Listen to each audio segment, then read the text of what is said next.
In this tutorial, I'm going to show you how you can change your Facebook theme from light mode to dark mode.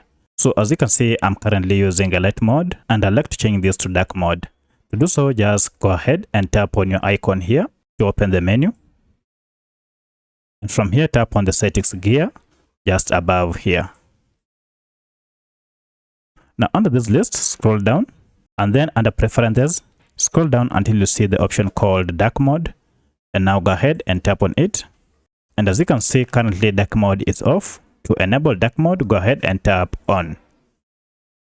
And immediately our Facebook has turned to dark mode. So that's how you switch to dark mode on your Facebook account.